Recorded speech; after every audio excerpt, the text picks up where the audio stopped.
শত কোটি টাকার হাজার হাজার টন পণ্য নিয়ে সাগরে ভাসছে অসংখ্য লাইটারের জাহাজ। রোজায় দাম বাড়ানোর কৌশল হিসেবে ভাসমান লাইটার জাহাজগুলোকে গুদাম হিসেবে ব্যবহারের অভিযোগ উঠেছে আমদানিকারকদের বিরুদ্ধে।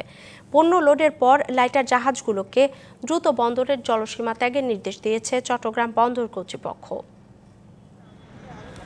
বিশ্বের বিভিন্ন দেশ থেকে আমদানি করা পণ্য নিয়ে দেশি বিদেশি মাদার ভেসেল প্রথমে আসে চট্টগ্রাম বন্দরের বহিনঙ্গরে। সেখানে লাইটার জাহাজের মাধ্যমে পণ্য খালাসের পর নৌপথে দেশের বিভিন্ন গন্তব্যে পৌঁছে দেওয়া হয়।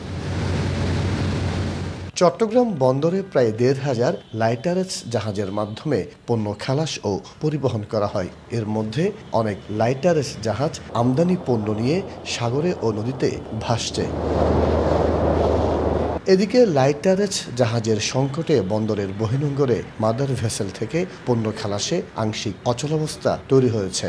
সানবিট সব দিবে সামাল। সানবিট ম্যাজিক প্রেস ডিশওয়াশিং এর মাথা ঘোরানো সলিউশন। বাজারে পণ্যের কৃত্রিম সংকট তৈরি হলে প্রভাব পড়বে ভোক্তাদের উপর। শুধু লাইটারিং এ না, আপনার গুদামজাত ক্ষেত্রেও এই জিনিসটা হচ্ছে, ট্রাকের ক্ষেত্রেও হচ্ছে।